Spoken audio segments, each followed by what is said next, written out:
अगर आप ज़्यादा से ज़्यादा टैक्स एग्जेम्पशन पाना चाहते हैं तो एनपीएस के अंदर आप सेक्शन 80 सीसीडी 1B में 50,000 रुपीज इन्वेस्ट करके अपनी एटीसी की 1.5 लाख लिमिट को बढ़ा के 2 लाख रुपीज तक लेके जा सकते हैं। लेकिन क्या ये 50,000 रुपीज एनपीएस में इन्वेस्ट करना वर्थ इट है या नहीं? लास्ट 8 साल की मेरी एनपीएस के अंदर ये 50,000 रुपीज की इन्वेस्टमेंट का क्या रिजल्ट रहा है आपके साथ आज शेयर करूंगा। कुछ डेटा का एनालिसिस करेंगे, मेरी क्या स्ट्रैटेजी रही है और मेरी क्या एक्चुअल रिटर्न्स रही है वो भी आपको वीडियो के अंदर मैं बताऊंगा। आपकी स्ट्रैटेजी और आपके रिटर्न्स इससे काफी डिफरेंट रह सकती है और आपको क्या इन्वेस्ट करना चाहिए या नहीं। आई वुड सजेस्ट यहां से सिर्फ गाइडेंस लीजिए और उसके बाद अपनी समझदारी देखिए कि क्या आपके लिए चीज सही है या नहीं। मैं एनपीएस में लास्ट 10 ईयर से इन्वेस्ट कर रहा हूं, मैं एज अ कॉर्पोरेट मॉडल के अंदर इन्वेस्ट कर रहा हूं। सो मुझे भी over the period of time मैंने इसके ऊपर एक्सपर्टीज बनाई है कि क्या चीज सही है या क्या नहीं। आप यहाँ पे देखेंगे कि मेरी कोई स्पेसिफिक स्ट्रैटेजी नहीं रही है कि 50,000 रुपीज जो मुझे हर साल का इन्वेस्ट करना है वो मैंने एक पर्टिकुलर डेट पे किया है या फिर एक पर्टिकुलर टाइम पे किया है या फिर मैंने उसे लमसम किया है या फिर उसे एसआईपी के थ्रू किया है। मैंने यहाँ पे आप देखेंगे जैसे 2016 में हमने स्टार्ट किया था तो यहाँ पे 50,000 रुपीज को मैंने 3 डिफरेंट ट्रांचेस के अंदर इन्वेस्ट किया। 2017, 18, 19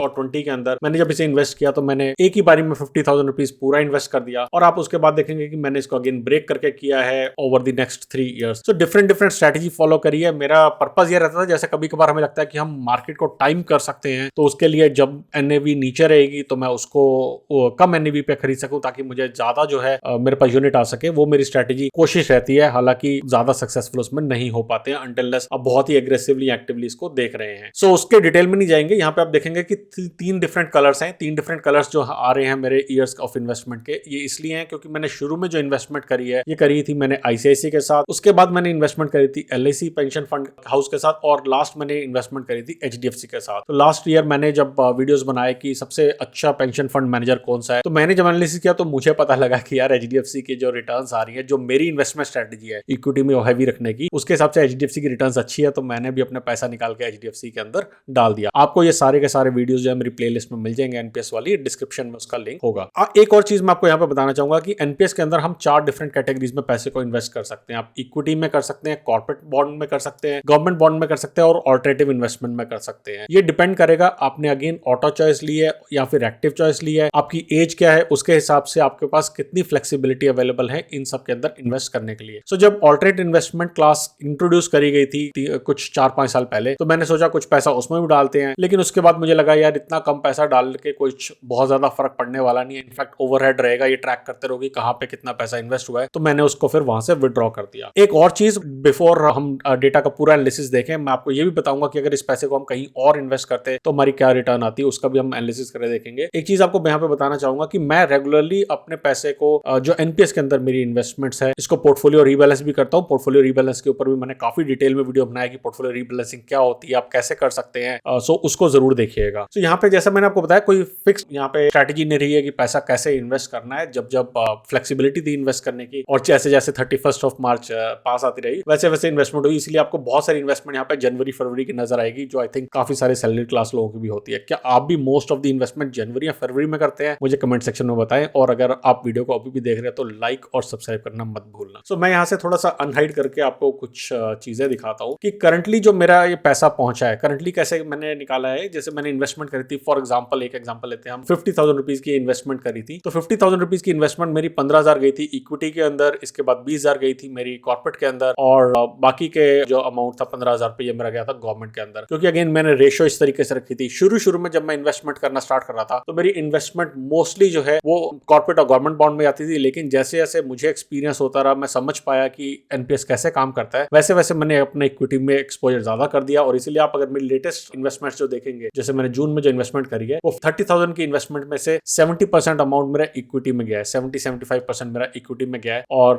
कॉर्पोरेट और गवर्नमेंट बॉन्ड में कम गया है क्योंकि मैं इक्विटी में बुलिश हो गया था कि मुझे लगता है कि वहां पे ज्यादा पैसा आ पाएगा। लेकिन मैं अपनी strategy depending on market mood क्या चल रहा है और डिपेंडिंग ऑन मेरा रिस्क एपेटाइट क्या है उसको चेंज कर देता था। सो यहाँ पे अगर हम बात करते हैं 50,000 रुपीज की जो हमने इन्वेस्ट किए थे 11 जनवरी 2017 को, 15,000 रुपीज इन्वेस्ट किए थे मेरे इक्विटी के अंदर। यहाँ पे एनएवी चल रहा था उस टाइम पे 22 रुपीज 8 पैसा का, तो मुझे यूनिट मिले थे 679 रुपीज। एक लाइन आपको पूरी समझा दूंगा ताकि ये समझ आ जाए आपको कि एनपीएस के अंदर हमारी इन्वेस्टमेंट्स एक्चुअली काम कैसे करती हैं अगर आप म्यूचुअल फंड्स में या आप एनपीएस में नए हैं। तो अगर आप इस सबको देख रहे हैं तो आप आगे थोड़ा सा स्किप कर सकते हैं, जहां पे मैं बताऊंगा कि मेरी रिटर्न्स कैसे निकल के आई हैं और उसको कैसे कैलकुलेशन करी है। सो यानी कि मेरा जो एनएवी था 22 रुपीज 8 पैसे था उस टाइम पे और इसके अगेंस्ट मुझे मिले 679 यूनिट्स मिले। Basically investment divide by NAV करते हैं तो उतने यूनिट्स हमें मिल जाते हैं। आज की डेट में अगर मैं बात करता हूँ 14 जनवरी की अगर मैं बात करता हूँ तो एनएवी की वैल्यू है आईसीआईसीआई बैंक इक्विटी टियर 1 की 47 रुपीज 38 पैसा, यानी कि इतने यूनिट्स की वैल्यू आज की डेट में 32,000 रुपीज 184 हो गया है। तो जो 15,000 रुपीज मैंने 2017 में लगाया था इक्विटी के अंदर, उसका पैसा मेरे पास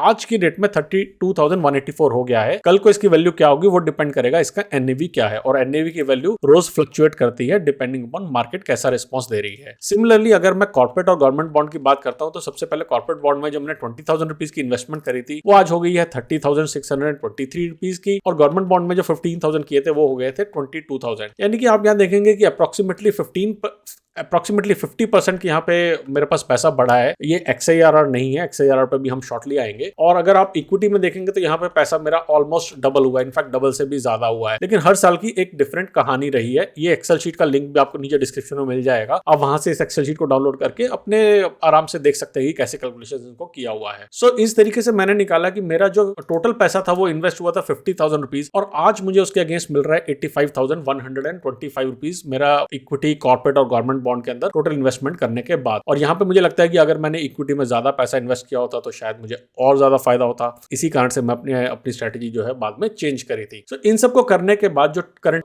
इन्वेस्टमेंट टोटल आती है वो आती है 4 लाख रुपीज, क्योंकि मैंने 8 साल से इस पैसे को डाल रहा हूँ। और जो मेरी करंट वैल्यू निकल के आती है वो आती है 5,94,735 रुपीज की। यानी कि इन सब की जो करंट वैल्यू उसको एनवीज के साथ लगा के मैंने आईसीआईसी की अलग, एलआईसी की अलग, एचडीएफसी की अलग, ये टोटल वैल्यू निकल के आती है। और जब मैंने इसका XIRR निकाला, काफी जगह पे मैंने सिखाया XIRR कैसे निकालते हैं, जब इसका XIRR निकाला तो उसकी वैल्यू निकल के आती है 10.66%। यानी कि मुझे टोटल 10.66% का मुझे आज की डेट में रिटर्न मिली है जब से मैंने 8 साल से इसमें इन्वेस्टमेंट करी है। तो और मैंने अपने एनपीएस पोर्टफोलियो की रिटर्न्स भी शेयर करी है जहां 13-14% तक की रिटर्न्स आई थी। आज की डेट में अगर देखता हूं जब मार्केट के कुछ स्टॉक्स काफी नीचे गए हुए हैं तब भी इसकी रिटर्न्स अराउंड 10 से 11% की आती है। सो मैं मान के चलता हूं कि एनपीएस से मुझे 10-11% के करीबन की रिटर्न मिलेगी। अब दूसरा पॉइंट यहां देखते हैं कि अगर मैं इस पैसे को एक फिक्स डिपॉजिट में जमा कराता, और फिक्स डिपॉजिट आज के रिटर्न लेते हैं, कुछ साल पहले रेट ज्यादा था लेकिन बीच में रेट काफी कम हो गया। मैंने ऑन एन एवरेज लिया है कि 7% का अगर मुझे फिक्स डिपॉजिट के अंदर रिटर्न मिल रहा है तो मेरा पैसा कहां पहुंचता। अब मैंने यूज किया अपना FD premature withdrawal penalty calculator. Basically यहां से देखा कि रिटर्न कितनी आती है। इस कैलकुलेटर को यूज करके मैंने निकाला कि अगर मैं पैसा अपना जमा कराता 30,000 रुपीज, मैंने इस दिन जमा कराया, इस दिन निकाला है, तो मेरा क्या मैच्योरिटी में पैसा आता। ये कैलकुलेटर मुझे बहुत यूजफुल होता है, स्पेशली उस केस में अगर आपका फिक्स डिपॉजिट और आप उसको प्री क्लोज करना चाहते हैं। इसके ऊपर भी डेडिकेटेड लिंक बनाया, डिस्क्रिप्शन में आपको मिल जाएगा। सो वहां से मैंने देखा कि मेरी करंट जो वैल्यू है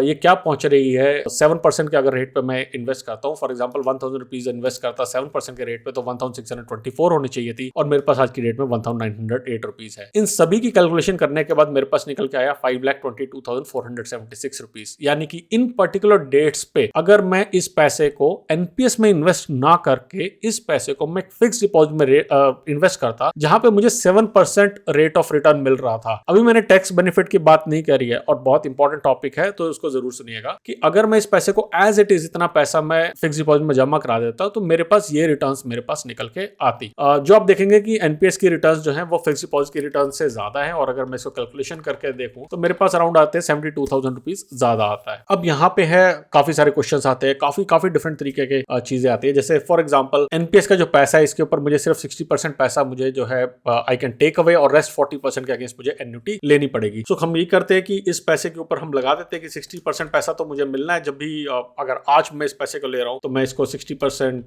से कैलकुलेट करता हूं तो मुझे ये पैसा जो मिलेगा आज की रेट में वो मिलेगा अराउंड, पैसे का हमने 60% निकाला यानी कि अराउंड 3,56,000 रुपीज में लमसम आज की रेट में मुझे मिल जाएगा, और बाकी जो है मुझे उसकी एन्युटी लेनी पड़ेगी। और अगर मैं इस पैसे की बात करूं कि अगर मैंने इसे फिक्स डिपॉजिट में लगाया होता तो यहाँ पे मैं अगर 30% ब्रैकेट में हूं तो मुझे 688 यानी कि 32% के करीबन का 32.2% का मेरे पास टैक्स लगेगा, तो मुझे 3,59,463 रुपीज मुझे मिलते, अप्रोक्सीमेटली बराबर ही दोनों के अंदर पैसा मुझे मिलता। एक दो और चीजें हैं। सबसे पहली बात कि अगर मैं इस पैसे को इन्वेस्ट करता फिक्स डिपॉजिट में तो मुझे पहले 30% का अपना कट लेना पड़ता। वो इसलिए क्योंकि जब मैं एनपीएस में कर रहा हूं तो मुझे वहां पे टैक्स बेनिफिट मिल रहा है, लेकिन एफडी में करने पे मुझे यहाँ पे टैक्स बेनिफिट नहीं मिलता है। उस केस के अंदर जो मैं पैसा इन्वेस्ट करता वो मैं पूरा फॉर एग्जाम्पल अगर 50,000 करता 50,000 नहीं करता, मैं अप्रोक्सीमेटली 35,000 रुपीज इन्वेस्ट करता, तो उस केस में जो रिटर्न आती यह उससे काफी कम आती। सेकेंडली जो मेरे पास एनपीएस से पैसा आया है, ये एनपीएस का पैसा मेरा 3,56,840 मैंने आपको बताया कि मैं लमसम ले सकता हूं, मगर इस साथ में मुझे एन्युटी भी मिलेगी। जो बाकी अमाउंट है उसकी एन्युटी मिलती है। पेंशन कैसे मिलती है ये आप एनपीएस की साइट पे जाके देख सकते हैं, बहुत ही क्लियरली और इजीली आपको समझाया गया कि कैसे मिलती है। क्या आपने एनपीएस के अंदर 50,000 रुपीज में इन्वेस्ट कर रखा है, हाँ या नहीं, मुझे कमेंट सेक्शन में जरूर बताइएगा।